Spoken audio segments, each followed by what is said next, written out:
In this episode, we're answering more of your questions. Many of you face similar challenges, so keep listening and you're sure to get some useful tips. Welcome to Your First Home Buyer Guide, the podcast for first home buyers who want to get it right. I'm Meighan and that was Veronica. We're both buyer's agents and probably old enough to be your mums. But that's a good thing because between us we've got over 40 years experience and we are going to share with you bucket loads of stories about avoidable mistakes. Together we're going to make sure that you get unbiased and real information that you can rely on so you can get where you want to be without missing a step. Now, we've got loads of great tips for you in this episode, and if you'd like more useful tools, head over to the website homebuyeracademy.com.au.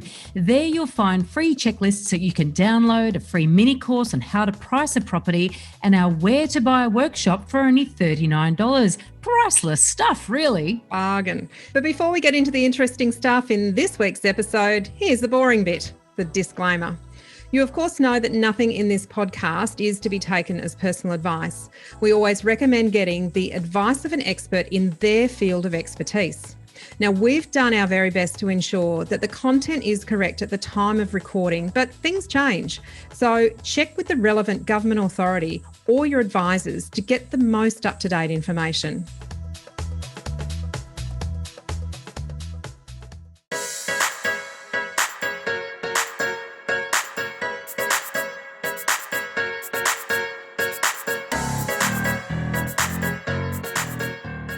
Today we're talking about your first home buyer challenges, tackling some of the questions that you listeners have sent in to us. But There's a lot.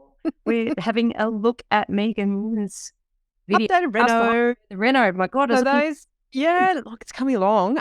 For those of you who regularly watch, every now and then I do an update on my reno. So this demolition started in last week of September, and here we are now. This is progress as at the first week of February. So a little bit more done yesterday. We're at the rough-in stage. So framing is all up, internal and external. And we've got roughing of plumbing has been done and electrical. So if you haven't been through a reno process, that's when they put all the stuff within the walls and the framing before the cladding goes on. So everything's hidden within the walls. A lot of decisions have to be made at that point. Where are light switches go to be? Are they pendants? Are they downlights? All of those things have to be done, even though they don't actually get fitted off until right at the end. So lots of decisions to make along the way and to get right, because they're hard to change if you don't get them right at this point in time. So are you making them on the fly, or have you got an electrical drawing? I have a full set of electrical plans, which have only been tweaked slightly as we move along, because I think the thing about and particularly after you've done a couple of renovations, you get a feel, you sort of know what things are going to look like, and I can look at a floor plan and have a fairly good idea about what spaces are going to feel like and airflow and natural light and so forth. But when you actually get into the spaces, sometimes you realise, okay, I thought that was going to work there, but actually it needs to be just over here. Or here's an opportunity for a niche or a slightly different way of doing something that will actually improve it. So the architect and I work on site quite a bit, walking through and going, all right, we're happy with all of these spaces, or do we want to tweak them a little bit? And we can do that on the fly.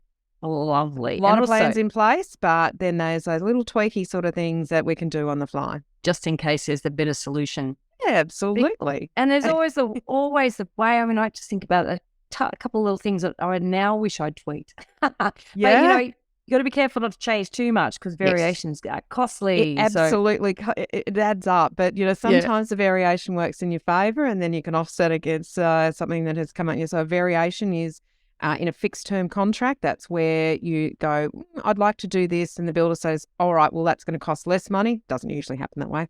Or it's going to cost more money. And therefore you sign off a variation to agree to the increase in price for that amount of money. Exactly. Look at your puppy in the background, Veronica, for those that are watching.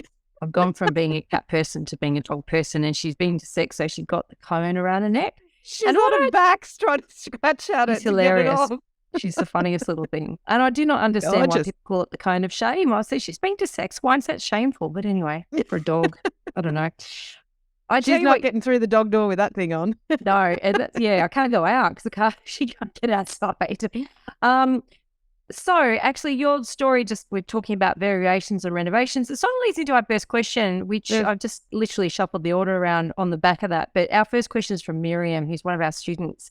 And she says, where can we go to work out what it will cost to do renovations? For example, adding a second story to a house, ballpark cost and time to do. Similarly for insulating, draft proofing, and adding eaves to a home. And given that she's in Victoria, she has to worry about things like draft proofing that you probably don't have to worry so much about. No.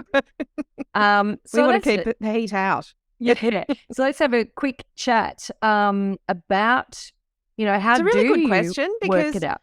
Yeah, we talk in the course quite a lot in your first home buyer guide about looking at the bones of a property, not just being attracted to the cosmetics of it. So if you are looking at a property that has good bones but has the ability to be extended or improved or changing floor plans or something, you really need to know, have a bit of an idea or be able to estimate what that might cost. Wow. And of course, estimation isn't set in stone and prices are changing so regularly at the moment. Yeah. You've got to be really, really careful and give yourself quite a bit of wiggle room in your estimations.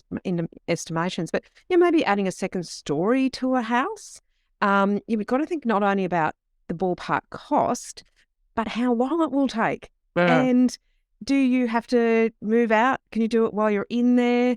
Are you going to have to pay an extra rent? I made the choice to move out because I wanted to give them free reign of the site. How could you have lived in the house that you just jacked up? I've done it Do before. people do that? Do people actually live in a Not house with children, while it's been... No, my God. You come home one day and you had to climb up a ladder to get into your bedroom. I actually, the very first house that I did, we've talked about my first house, lots and lots of mistakes in that first when I was house. falling off the stumps. Yeah. I got a German Shepherd dog. Why I got a German Shepherd dog while I was renovating a house is just beyond me. Anyway, I was young.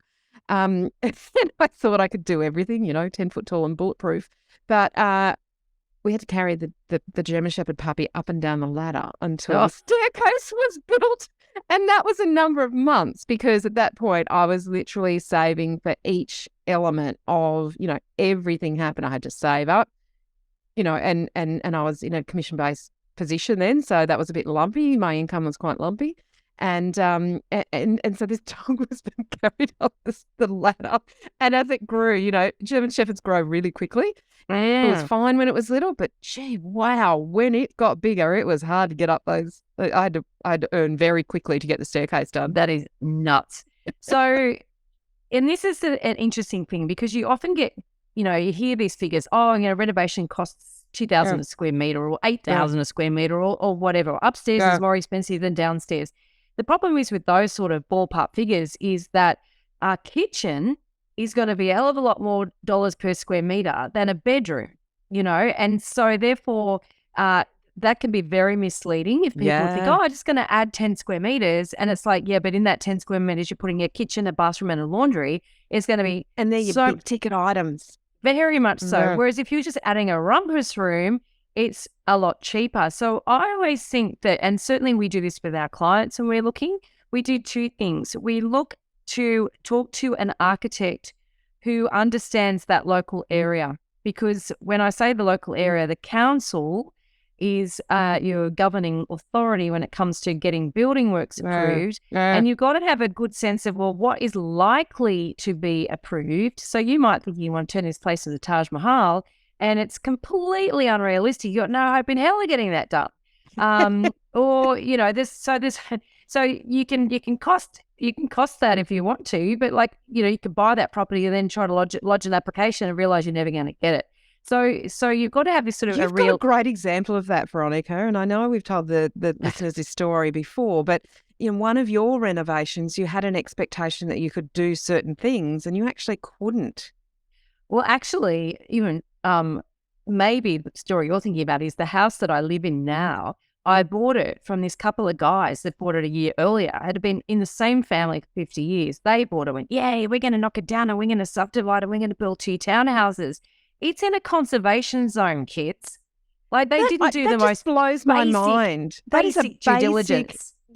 Basic part of due diligence. However, if they'd done your first home buyer guide, they would not have made that mistake. Exactly right. Hello, you will not make this basic mistake. There are lots of other basic mistakes that you will use too if you do too, or make two if you don't do the course. But this is one of the 101. And they went, oh, we can't get what, they were going to become developers. Knock down this old house in this heritage area.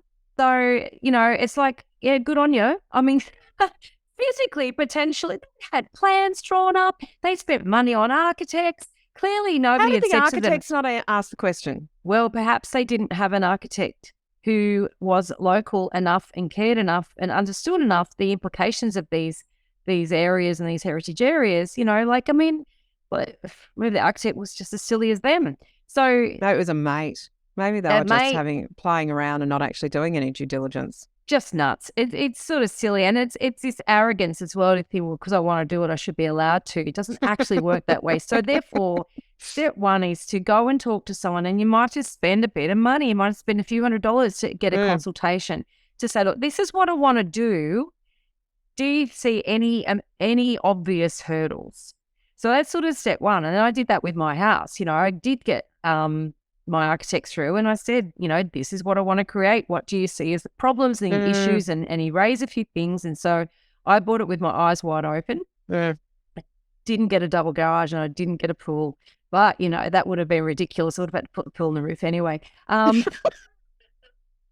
often really would you use a pool in Sydney? I wish I'd thought of that. Have a cold shower. I didn't actually think of that. But anyway, I saw a blow-up spa at Anaconda the other day. There you go. There's your solution. I could squeeze that in somewhere. So the point being, though, you've got to be realistic about what you're thinking you want to do. Is that achievable? And then you need the architect isn't necessarily the person to help you with costs. Then you need to talk to a builder who builds locally, who is more familiar with the costs. And so then they're the one that's actually going to price it. Well, absolutely. But bearing in mind that your taste could be, you might want granite bench tops or whatever, and you can only afford laminate. So you sort of need to be thinking there's a real string of continuum, I guess, of cost for a lot of these, for a lot of the fixtures and finishes in a property. You can pay $6,000 for a chandelier or go to Bunnings and get it for $40. You can buy tiles for, I don't know, $20 a square metre. Yeah, or you can go hundreds and hundreds of dollars a square metre. There's a beautiful tile that I really love, and I couldn't source it. And I went to a friend who's an interior designer, and I said, I've seen these tiles before. And she said, just leave it with me. She came back with $680 a square metre for tiles that I really like the look of. They're not part of my renovation. No, and, in a different life, I did have one bathroom with these beautiful hand-cut Moroccan tiles, and yeah, it's beautiful. But this time around, I didn't go that crazy. So yeah, you've got to have an understanding of where budgets can very much stretch and where the expensive parts in a house are, what sort of things you need to do. So there's two steps that I recommend. Really, step one is to get a local architect, and you might not need an architect. Yeah. It's just that you need expert advice at this point of time. And so that's really where you need to go. And then obviously costing, the builders are the ones that buy and source the materials. They're the ones that got estimators on their teams. Then, they can't cost it properly without a proper set of plans. Yes. And so it's always going to be ballpark. It's always going to be an estimate and always subject to change because, of course, you get situations with supply shortages or, and price will come down if all of a sudden nobody's building and builders need work. There's availability. Supply and demand. Yeah. So it's a very inexact science, but they're the two things that I would say really important that anyone who's going to renovate should do. Yep. So one, work out if you can do it or not as part of your due diligence. There's no use going and buying that property if you can't do anything or can't do what you want to do. And two, as you say, source that information from the right people. You will get, probably off the bat, you will get a square metre rate. They will give you a square metre rate because that's the easiest thing for them to do. You need to delve a little bit deeper. Yep. Right, our next question is from Royden. It says, I'm currently looking at purchasing a house in northwest Sydney, currently looking at the CMA. So that's what's that short for again? Comparative market analysis. Thank you very much. It's something that you basically plug into RP We look at data or something every like day, that. Veronica, We and do look at them, and I just popped out had of a your head mental in that blank. moment. He's looking at comparative sales, basically. He's comparing the subject property with the recent 6 months of sales data. I think he must have downloaded our free mini course that teaches you how to do this. And well done. And he's saying that since the property needs renovation, while the sold ones are mostly, he said almost 80% are renovated, right? So the ones he's looking at buying unrenovated, trying to compare it with renovated properties. Can't land on the value of the property, hence need to determine his maximum bid prior to auction. He says, I've done all the remaining due diligence. Now, he has not done your first home buyer guide, and I can tell you why he hasn't done it, because he thinks this is enough. Conveyancing, building a pest, and pre-approval. So I went back to him and said, Royden, that is the tip of the iceberg. You need to do a hell of a lot more due diligence to that.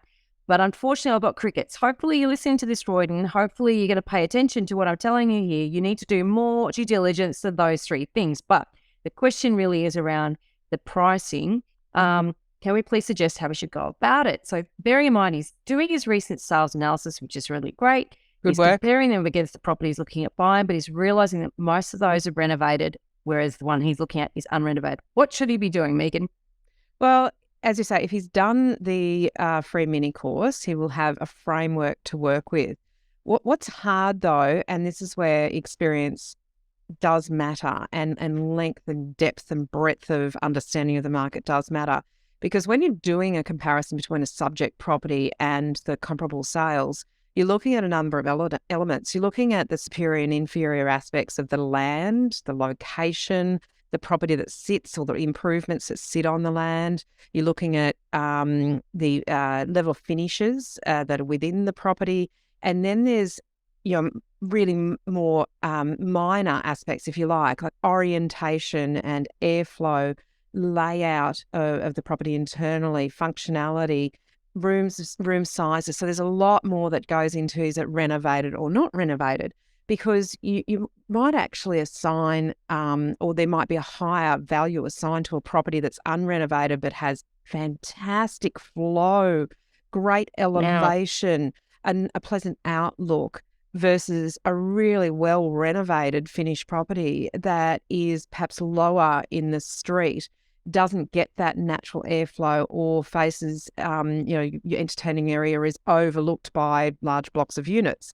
So just actually saying renovated or unrenovated isn't enough. You actually have to dig in further and make those comparisons on a number of other factors. And if you can get to that level of detail, then whether it's renovated or unrenovated, you might look at something and say, I know why that renovated property sold for less than that unrenovated property over there. And it's all of these factors. And when I compare those two and put them in comparison with the subject property, the property you're looking at purchasing at the auction, you can then start to say, oh, this is actually a better position than that one. It's not as well finished, but I can make some pros and cons assessment on price using that information when you have that sort of more granular level understanding of the differences. It's such a good point. And also with unrenovated properties, depending on the condition of the market, if it's a really hot market, unrenovated properties sell for a lot closer in price for an equivalent renovated property than they do in a slow market. And certainly when cost of renovation started really blowing out and the market started slowing down back in 2022, you did see that gap forming between renovated and unrenovated. But then in 2021, that gap would have been shrinking because buyers think, I got it. The only way to get into the market is to buy unrenovated. And so then there's more competition for those properties that pushes prices up. So therefore and the temptation will be okay, well, it would have cost, $300,000 to renovate. So therefore I'm just going to knock $300,000 off the price and that must be what it's worth. It just doesn't work that way. It's part of the exercise to think like that. But yes, you've got to bring in all of those other factors that Meighan's talked about, plus thinking what's the market doing. And then that'll give you a better idea of the difference. And the other thing too to bear in mind is that what we teach you in the free course, so it's a free mini course on how to price property. If you have not downloaded that, seriously, it doesn't cost you anything. Download the bloody thing. We'll teach you in that what to do, but fundamentally what you're doing is ranking all these properties. And so when you start sort of lining them all up, you can really see where the one you're looking at fits into the whole equation. Absolutely. And that does help you. Yeah, really does. Yep. We call it the price ceiling and the price floor. So we're searching for the most closest comparison that is slightly better and the most close comparison that is slightly worse or inferior. And that's where your price band comes in. Somewhere in there. The complexity on top of that is indexation, which is an art in and of itself. And that is to understand the market conditions. Yeah. So how old? 6 months worth of data that's 6 months old, probably a little bit old. But if you haven't got enough data that's 2 to 3 months old, or you're not getting the information off the agents of things that have gone unconditional or settled within the last couple of weeks, then indexation needs to be used so that you're not working on data that's too old in a changing market. And what that means is that you have to sort of adjust older sale prices for whatever the market's been doing. So if the market's been rising, you might have to adjust it by a few percentage points up. And if it's been falling, you might have to adjust it by a few percentage points down. So this is where market knowledge and knowing what's going on at the time is really important. All right. Well, we're hoping that helps. And look, the link is in the show notes for the free course. So if you have not downloaded, I mean, seriously, I think you're nuts if you're trying to buy without doing the course anyway, because honestly, there are so many pitfalls and we're here to save you from all this stuff. It's so obvious to us. And you guys are, if you're doing it without any knowledge, you got no idea the mistakes that you're making. What you don't know. So, that's free. So bloody download it. All right, let's look at Anthea's question. So her question is, you mentioned in your most recent podcast episode, now she would be referring to the uncle from the USA. The uncle from the USA. That for people in my age group, it's definitely not too late to start. So she's perhaps a little bit older than the typical first home buyer, but that we need to use a different strategy in getting into the property market, perhaps building an investment portfolio, etc. I'd love to know more about what that strategy should be. I think everything is still ahead of me in some ways. I could repartner. My career is on an upwards trajectory and my son is becoming more independent. I really wish my situation had been different when I was younger and I could have done this 2 decades ago, but I really want to make the most of the rest of the time I have. Good on you.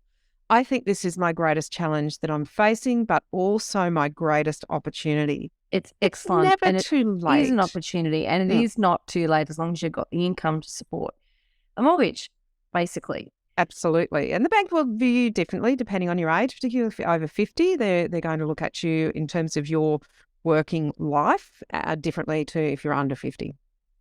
One of the things very true. One of the things that I would always very much encourage anybody to think about doing when they're buying the first property, and I'm looking beneath the question here with Anthea, I'm guessing that maybe she might have been partnered before and separated and now they don't have a family home anymore. I'm guessing that might be the case. Now it's like, well, I need to build something for myself and obviously for her son. And so the very first property you buy when you're coming from a point of not owning, so it might be that you used to own a property and now you don't, or it might be that you are buying your first property. Either way, you can't build an investment portfolio if your first property is crap. You will stop at whatever it is you buy and it will probably be the first and last property that you buy, because you need to buy an A-grade property in order for it to grow in value so that you've got something to build a portfolio on. So that's the first thing. So then you go, right, what do I want? What can I afford a really good property that I could live in?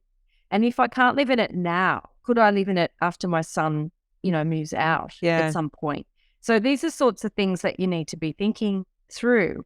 And I wouldn't be thinking about building a portfolio at less necessarily a later stage in life because you've got a shorter runway. So you really got to focus on this next property or this property as being the best one that you can possibly get. So if that means that you could live in it now, and that sort of serves all those purposes, fantastic. But if it's really quite obvious that you can't afford a great property or any property, even perhaps where you are living and where your established networks are and where your son might go to school or whatever, then that's when you start looking down the investment path. Rent vesting. Yeah. And we do have an investor workshop, like to learn about the principles of investment, because you do need to choose. If you are going to rent vest, you don't have to buy where you're living. Yeah. You know, you can You don't buy even anywhere. have to like where you buy. No, as long as you buy a good asset. It has to be right for the area. Don't overlay your feelings about what you would like and wanting to have a tenant like you. You're probably not going to be able to afford that kind of level of property. But I just want to go back to one part here, and that is building the investment portfolio. And you made a really important point, Veronica, that I think we need to tease out a little bit more. And that is, there's a temptation, if you have a pool of money, a deposit, there's a temptation to say, I'm better off building a portfolio or having a number of properties with this limited pool of funds that I've got. I've got to get the highest number of properties that I possibly can. And I think the thing that you really spoke about there was making sure it's A grade. Don't split your funds across a number of properties because you want to have a portfolio because it sounds great or you think that that's going to achieve a better purpose. If that leads you to having to buy B, C, or D grade, don't touch properties because you want a higher number of properties. Now, if that works in a greater financial plan, great. But don't be tempted to just buy more properties or buy a number of properties if you have to sacrifice the quality of the asset, because you will not go in the direction that you need to go if you're not getting the capital growth out of that asset or those assets. You may be better off looking at just one good quality at, in the best location with the best features at the price that you can afford. Don't push yourself beyond your financial means, but you may actually be better off looking at one versus many. Oh, 100%. It's a false belief, and it's perpetuated by a lot of people in the property investment space that quantity strategy is the way to go. Yeah. But nearly everybody I know that has followed the quantity strategy has, after a good 10 years, had to face facts that they've owned a bunch of dud assets that haven't done what was promised to them at the beginning. And what you don't have is time. You don't have the time available to learn that mistake the hard way. So we're here to try to prevent that. And that is all that we do. Try to be saving you from yourself. Even though you may not be old enough to be our daughter. I mean, hang on. Even though we may not be old enough to be your mum.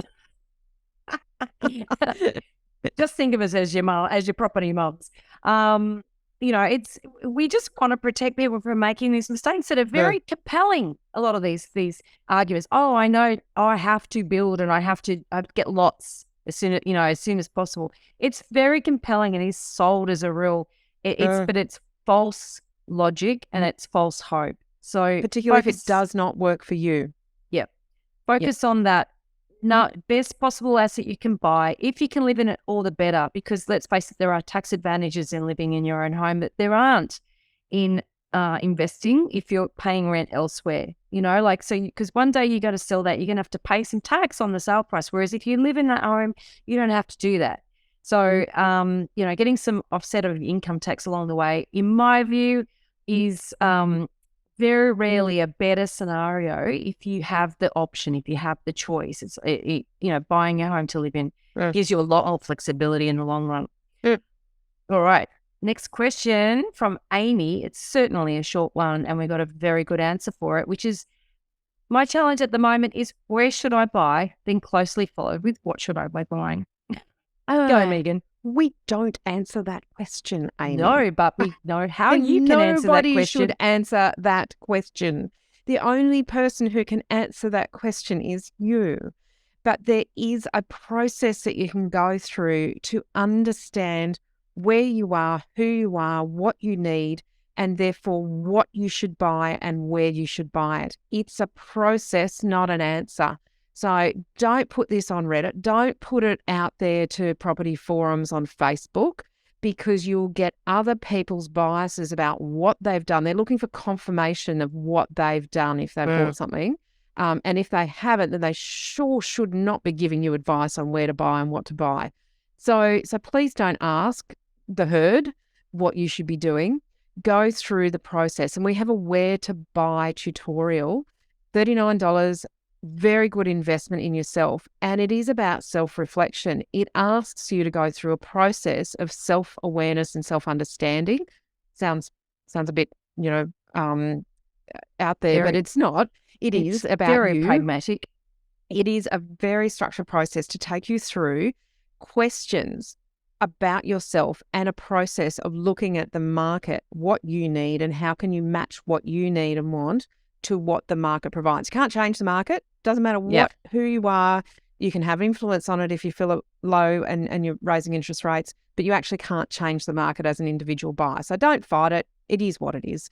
But you can go through a process of saying, well, what do I need? Where do I think I need it? And what can the market provide? And where you think you should buy may actually be completely different to what your options actually are.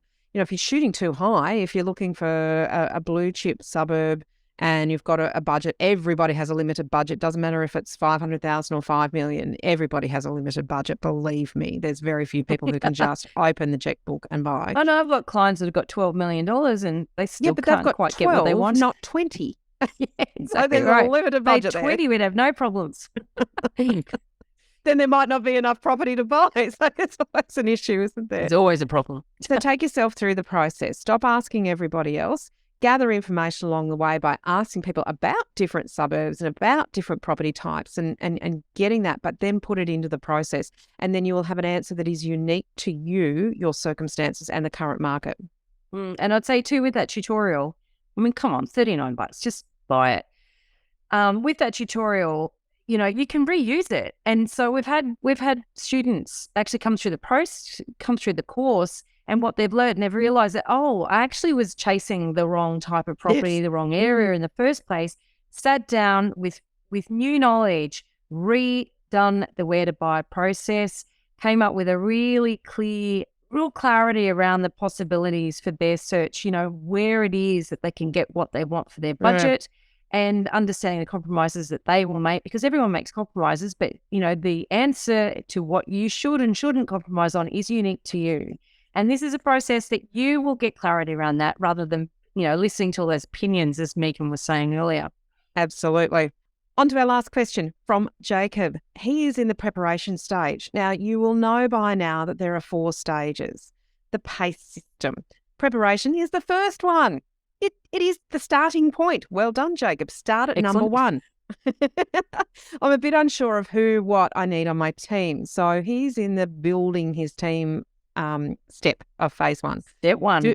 Do I need a buyer's agent? Do I need a mortgage broker? Do I need a strata report? Do I need a pest inspection? Not sure exactly what is the best mix to start with. Awesome question. It's a great question. Yep. So I'm going to hit it with step 1. So we have a 10-step process we teach you in your first home buyer guide. PACE is based around those 4 phases. The PACE, it's the preparation, action, commitment, execution. Step 1 is your support crew. So absolutely, you definitely need a mortgage broker, we do believe. There are other people in your support crew that you need as well. You need to be thinking, who are you going to use to do a building inspection or to do your strata report when it comes to that point? But you don't need a strata report now because you don't have a property now. You don't have a property. But what you do need is to know where you're going to go to get the information when you need the information. So it's just setting yourself up for success by knowing where am I going to go when I need to. So, and what is it going to cost? Because your cost analysis is a really important part of the process. So you want to know who you're going to go to and what are they going to cost. And so, yes, a broker, you're going to need a lawyer or a conveyancer. Potentially, you might need an accountant. There's a number of other advisors that you may or may not need based on your scenario, but definitely a broker and a conveyancer or a solicitor. Do you need a buyer's agent? Well, not everyone can afford a buyer's agent. So, of course, if you can, and if you can afford a good one, because you've got to make sure you're getting someone with that local experience who actually is going to add value to the process. And I can tell you right now, unfortunately, there's a very low barrier to entry to becoming a buyer's agent in this country. So you do need to learn how to choose a good one. I think we've got some episodes on that, don't we? We do. But also, a lot of people have actually done the full program that we offer, your first home buyer guide, and in the end decided to use the buyer's agent because I tell you what, you don't want to know more than the buyer's agent that you hire, right? And so if you've done that program, you will choose a better buyer's agent because I'm telling you right now, some people having done our course will know more than their buyer's agent. And they've chosen the wrong buyer's agent. Yes. But it also you won't do that. It arms you with the right questions to ask the buyer's agent, not only in the process of choosing the buyer's agent, but when properties are presented to you, you can ask better questions and have a lot more rigor around the assessment of the individual properties if you know what you're asking and why you're asking those questions. So working with a good buyer's agent is good, but actually yourself being armed with the information, because knowledge is power. And if you're bringing that, you don't want to be more powerful than your buyer's agent. It's not a power struggle. No, it's a conversation of equals when you have knowledge and you're dealing with someone who also has knowledge, but a greater depth of experience in applying that knowledge. That's the thing. They'll have mastery because they do this day in, day out. You will have enough knowledge to help you make better decisions and also help you choose a better buyer's agent. So if you've done this program, because quite a number of our students have used a buyer's agent in the end, and then they're like, wow, I can tell which ones know what they're talking about, which ones don't. That's a massive investment because the amount of people we see buying properties through those buyer's agents that don't have this experience and don't have this knowledge is actually scary. Okay. With the do I need a strata report, do I need a pest inspection? And if you put that into the PACE system in terms of the program, learning how to do everything at the right time. So the steps in order, I'm just looking at my list here. We're up to step 7. That's in evaluate. That's when you're going to need to engage those people to give you that information. And there's a whole bunch of other stuff, as I mentioned earlier. The due diligence extends beyond your building and pest inspection, contract review and a pre-approval. So there's a lot to know, and you just want to make sure that you're not inadvertently buying a lemon. That's really avoidable. These things are avoidable, very avoidable. We just got to know what to look for. Yeah. So to Jacob's question, yes, you're going to need these people, but you're not going to probably engage with them or engage them until later in the process, with the exception of the mortgage broker, because of course part of the preparation phase is money, and you need to know what you can borrow, how much, what are the options, what's the best structure for you, what all those sorts of things. You want to have that conversation and be really sure about your pathway forward. That mortgage broker is someone you engage with early in the process. The others probably further down the track, but having them there and knowing what they cost so that you can put that into your spreadsheet for your costs when you're looking at your maximum price for a property. Not only then are you looking at what is the property worth, you're actually looking at can you afford it, including all of the costs that you have to outlay. You can't forget that. 100%. And the thing too is sometimes you need to move very quickly when you find the right property. So having all this sort of lined up and knowing exactly what you need to do next, that can speed things up and give you an opportunity to really get ahead of some of your competition at times and avoid you missing steps, critical steps, or missing out on the property because you don't know what to do and you don't know how to do and you don't know where to go to get the information. So it's great that you're reaching out and asking and getting prepared. Well done. Love it. All right. Well, there's some questions. We get a lot of questions from students and listeners, and we like to share them because there is often some commonality in what someone else is experiencing or where you're up to. Or it may be that these questions actually just sit in the back of your mind when you come across a situation and you think, oh, that's right. I remember somebody else has been through this. I'll go back to that episode and just refresh myself on it. So we hope that this has helped you with some of your challenges. And we'll have another listener episode coming up in the coming weeks as well. In this episode, we've covered a very small part of our 10-step online course for first-time buyers. If you would like to learn more about the process and how to buy without making a mistake, then head over to our website, www.homebuyeracademy.com.au. Don't forget to subscribe to the podcast so you won't miss an episode. And if you like what you've heard today, please give us an iTunes review. 5 stars would be wonderful. It will help others find us as well. Thank you for joining us. We hope you found this really useful. And if you have, please share the love with others who you know are in the same boat. We'll be back next week with some more priceless stuff.